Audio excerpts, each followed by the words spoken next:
सब शास्त्रों का सार तुम्हें बता रहा हूं कि हर समय नाम जप होना चाहिए। पकड़ते रहो, बहुत सुंदर सुंदर शिक्षाएं महाप्रभु ने दी। सब साधनों का सार है हर समय नाम जप होना चाहिए। पहला, प्रेम की उपलब्धि केवल नाम स्मरण से ही होती है। सेवक जी महाराज कह रहे, प्रेम मूल यह नाम है, प्रेमी रसिक जपत यह नाम, प्रेम मगन निज बन विश्राम। नाम स्मरण सर्वश्रेष्ठ सुख का साधन है। नाम स्मरण प्रेम उपलब्धि करता है। बस समझना यह है कि नाम स्मरण कैसे बन के किया जाए। प्रेम प्राप्ति के लिए सबसे पहले साधु संग करना अत्यंत आवश्यक है। साधन है नाम स्मरण। नाम स्मरण की पूर्ति, नाम स्मरण करना, नाम स्मरण बढ़ाना, नाम स्मरण बचाना, ये साधु संग से होता है। शास्त्रों में ढूंढो तो हर बात का आपको प्रमाण मिलेगा। श्री ध्रुवदास जी कह रहे, भजन न होई संग बिनु, भजन बिना नहीं प्रेम। भजन के बिना प्रेम नहीं होगा, भजन बिना साधु संग के नहीं होगा। तो बोले साधन को हरि भजन है, कै सत्संग सहाय। साधु संग सहायता करता है भजन करने में, भजन बढ़ाने में, भजन पचाने में। साधु संग सबसे पहला कर्तव्य है भगवत प्राप्ति का कि साधु संग करे। साधु संग से नाम कीर्तन, सत्संग, भगवत लीलाओं का कथन श्रवण, नाम जप, ये साधन प्राप्त होने लगते हैं। जंतुर, कलावा, भस्म, राख, एक को बात नहीं कही, नहीं। साधु संग से नाम कीर्तन, सत्संग, भगवत लीलाओं का कथन श्रवण और नाम जप, ये प्राप्त होता है। पकड़ो, यह है साधु संग। इन्हीं जो साधन बताए, साधु संग से इन्हीं साधनों को पकड़ना चाहिए। संसारी लोगों से किसी भी तरह का वैरागी का कोई संबंध नहीं होना चाहिए। हमें लगता है आज जो अभी चर्चा शुरू हो रही है, ये वैराग्य बहुत आगे अच्छे उपदेश हैं, ये पकड़ लेना चाहिए, महाप्रभु के उपदेश हैं। विरक्त को चाहिए कि अगर वो एकांत में बैठ करके सोचे कि मेरा कौन, तो पूरा घूमने पर मन को कोई अपना नहीं मिलना चाहिए। गुरु कृपा से आज तक ऐसा ही है, सब श्री जी के हैं, अपना कोई नहीं। वैरागी को चाहिए कि उसके संबंध के रजिस्टर में एक ही नाम होना चाहिए, हमारे माई श्यामा जू को राज, बस मेरे तो गिरधर गोपाल दूसरो न कोई। मीरा जी के रजिस्टर संबंध में, रजिस्टर में जो संबंधी है वो कौन है? बोले मेरे तो गिरधर गोपाल दूसरो न कोई। और ये संबंध पुष्ट कैसे होता है? बोले साधु संग से। मीरा जी भी यही कहते हैं कि रात दिन संतों का संग करके ये प्रेम बेली जो बोई, तो उस प्रेम बेली में जो अनन्य फल लगा, वो मेरे तो गिरधर गोपाल दूसरों में कोई। दूसरी बात, पहली बात साधु संग करना है। साधु संग किसे कहते हैं? जिसके संग से भजन बढ़ने लगे, भगवत कथा सुनने को मिले, भगवत अनुराग बढ़े, भगवान नाम कीर्तन, भगवत लीला गायन श्रवण, ये साधु संग। तो साधु संग का परहेज क्या है? संसारी पुरुष का कोई भी संबंध नहीं होना चाहिए। अगर तुम्हारे हृदय को ऐसे राउंड लगाकर जांच करना हो तुम्हें, तो देखो तो एक ही जगह निकले कि हमारे माई श्यामा जू को राज। श्यामा जू के सिवा, जैसे महाप्रभु हरिवंश चंद्र जू कह रहे, मेरे प्राणनाथ श्री श्यामा शपथ करो तृण छिए, कसम खा के कहता हूं श्यामा जू के सिवा हमारा कोई नहीं है।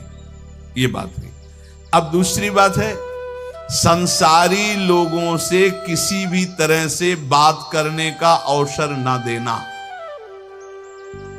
प्रपंच की बात है। बोधियंता परस्परम का आदेश है भगवान का, मेरी चर्चा करो परस्पर बैठकर। और जहां प्रभु की चर्चा से संसार की तरफ जाने लगे, उठो चल दो।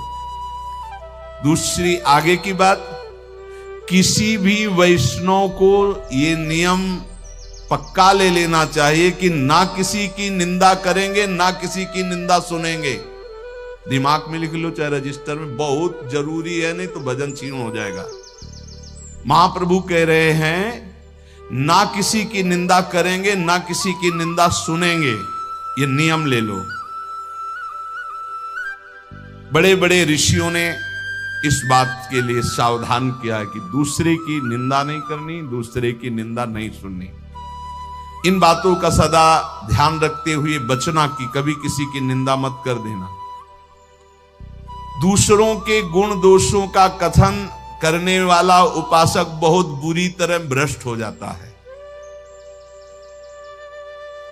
यदि कुछ कहना है तो कृष्ण चर्चा करो, भगवत चर्चा करो, कभी किसी की चर्चा मत करो, प्रभु की चर्चा के सिवा, नहीं तो निंदा होने लगेगी, अपराध बन जाएगा। डरो तब सुख हरिवंश गुण नाम रसना रटत और बहुवचन अति दुखदानी। कोई कितना भी अवगुणी हो उसके अवगुणों की चर्चा मत करो। तुम्हें तो अपना हृदय निर्मल करना है। तेरे भावे जो करे भलो बुरो संसार, नारायण तू बैठ के अपनो भवन बुहार। देखो ध्यान से सुनना, चाहे कितना बड़ा कोई ज्ञानी हो, ध्यानी हो, जपी हो, पंडित हो, जहां उसने किसी की भी निंदा का वाक्य मुख से निकाला वहीं पतित हो जाएगा, गिर जाएगा, भ्रष्ट हो जाएगा। निंदा ऐसे होती कि यार वो तो बहुत सुंदर बोलते हैं, ऐसा है वैसा है, अच्छी अच्छी बातें निकलते हैं, पर जो है उनको ऐसे नहीं। वो जहां पर लगाया तो तुम्हारे पर लग गए, उड़ जाओगे। किसी के भी दोष की वार्ता ना करो, एक भी दोष चर्चा ना करो। महाप्रभु कहे जो दोष चर्चा करोगे तुम्हारे हृदय में दोष प्रवेश करके तुम्हें नष्ट कर देगा। ये अनुभूत बात है, अनुभूत बात, ये अनुभूत। दोषों के परमाणु बड़े सूक्ष्म होते हैं। जब तक तुम दूसरे की निंदा नहीं करोगे, दोष वर्णन नहीं करोगे, मान लो दोष दर्शन हो गया पर वर्णन नहीं किया तो वो नष्ट हो जाएगा, तुम्हें फांस नहीं पाएगा। लेकिन जहां तुमने दूसरों के दोषों का वर्णन किया, निंदा की, तहां तुम निंदनीय बन जाओगे, तुम्हारी निंदा होने लगेगी। ज्यों ज्यों तुम दूसरे की निंदा करोगे त्यों त्यों अच्छे परमाणु नष्ट होते जाएंगे, गंदे परमाणु बढ़ते जाएंगे। हृदय की पवित्रता, सरलता, सच्चिरता और ज्ञानार्जन, भजन, सद्वृत्ति सब नष्ट हो जाएगी और मोह का साम्राज्य हो जाएगा, अज्ञान का। डरो, बहुत खतरनाक खेल है। भक्तन की निंदा अति बुरी, भूल करो जिन कोय, कि सुकृत बहु जन्म के छिन में डारे खोए। इसलिए वैष्णव का परम धर्म है कि वो किसी की कभी भी निंदा ना करे और ना सुने। अदोषदर्शी वैष्णव होता है। सुनो, भगवत भक्त जो महात्मा हैं, भागवत हैं, साधु पुरुष हैं, उन्हीं के बीच में बैठो। ऐसे लोगों के बीच में मत बैठो जो एक दूसरे की निंदा करते हैं। ऐसे लोगों के बीच में मत बैठो जो मान प्रतिष्ठा की चाह रखते हैं, जो भोगों की चाह रखते हैं, जो काम तृष्णा वाले हैं। ऐसे लोगों का संग बिल्कुल मत करो। संगम त्यजेत मिथुन व्रतिनाम मुमुक्षु। विरक्त को चाहिए कि सदैव बचकर रहे ऐसे लोगों से, क्योंकि इनके परमाणु ऐसे होते हैं कि विरक्त की विरक्तता नष्ट हो जाएगी। इस वैराग्य के मार्ग में विषयी पुरुषों से बचना ऐसे बताया गया कि जैसे तुम्हारी गोद में सांप गिर जाए तो क्या करोगे? पहले झटकोगे, बाद में विचार होगा। ऐसे विषयी पुरुषों पर विचार करने की जरूरत, पहले झटको, दूरी हटो। अगर तुम वहां रहे तो सांप का जैसे काम है कि वो काटी लेगा, ऐसे विष चढ़ जाएगा, विषय रूपी विष चढ़ ही जाएगा पक्का। बहुत विचित्र, तो बड़ी विचित्र लीला है। इसलिए विरक्त को निरंतर भगवान नाम जप, भगवत लीला का गायन, भगवत लीला का श्रवण और विषयी पुरुषों के संग का त्याग और दूसरों की निंदा, दोष और इस प्रकार की सुनना, कथन करना, इसका त्याग, ये बैरागी के सुदृढ़ नियम है। और सुनो, मैं तुम्हें वैष्णव के संक्षेप में मुख्य मुख्य धर्म बताता हूं। पहला, ग्राम्य कथा और भोग कथा एक कभी नहीं देखनी चाहिए, न सुननी चाहिए। ग्राम्य कथा में सांसारिक बातें, भोग कथा में जो विषय भोगों की। मोबाइल वाले वैष्णोजन सावधान, बिल्कुल ऐसा भयावह मोबाइल है कि अगर आप सावधान न रहे तो नष्ट हो जाएंगे। भगवत लीला कथा सुनने के लिए आपने मोबाइल खोला तो जहां लीला कथा आ रही वहीं बगल में भोग कथा और संसार कथा के भी वीडियो हैं। आपने इसे टच किया तो लीला शुरू हो जाएगी और तुम्हारी लीला बिगड़ जाएगी। बहुत संभल कर छोटे छोटे बच्चों की वो बुरी दशा हो रही इस मोबाइल के कारण, पर बहुत लाभ भी मोबाइल से है, तो इसलिए लाभ लो, अवगुण का त्याग करो। ग्राम्य कथा सुनना और भोग कथा सुनना मानो अपने वैराग्य की आग लगा लेना है, वैराग्य को नष्ट कर देना है। ग्राम्य कथा सुनने और कहने वाला निश्चित विषयी बन जाता है, बचना चाहिए विषय को। बहुत विचित्र है, बस शब्द मान लीजिए, ग्राम्य कथा भोग कथा इससे दूर, बहुत दूर। दूसरा, वैष्णव को अच्छे अच्छे स्वादिष्ट पदार्थ नहीं खाने चाहिए। भोजन में जो नीरस पदार्थ हो वही लेने चाहिए, इससे विषय लोलुपता नष्ट हो जाती है। अच्छे अच्छे पदार्थ स्वादिष्ट हटा के और नीरस पदार्थ वैष्णव को लेने चाहिए। ऐसे पदार्थों के खाने से विषय भोग की कामना बढ़ती है, महाप्रभु चैतन्य जी कहते। तीसरा, अच्छे चमकीले कीमती स्वच्छ वस्त्र वैरागी को नहीं पहनने चाहिए। संतों से हमने गुरुजनों से सुना कि कभी दोनों कपड़े नीचे ऊपर के नए नहीं होने चाहिए, एक पुराना एक नया। अगर नीचे का नया है तो ऊपर का पुराना। शब्द देख लो, कह रहे अच्छे कीमती वाले, चमकीले, लप लप एकदम नहीं, और स्वच्छ नहीं, मलिन वस्त्र, कम पैसे का वस्त्र, पुराना वस्त्र। अगर फट रहा है एक बदल सकते हो, एक पुराना, ऐसी रहनी से रहना चाहिए। अच्छे चमकीले स्वच्छ महंगे ये वस्त्र नहीं होने चाहिए बैरागी के। ये साधक को, बैरागी साधक को नहीं पहनने चाहिए।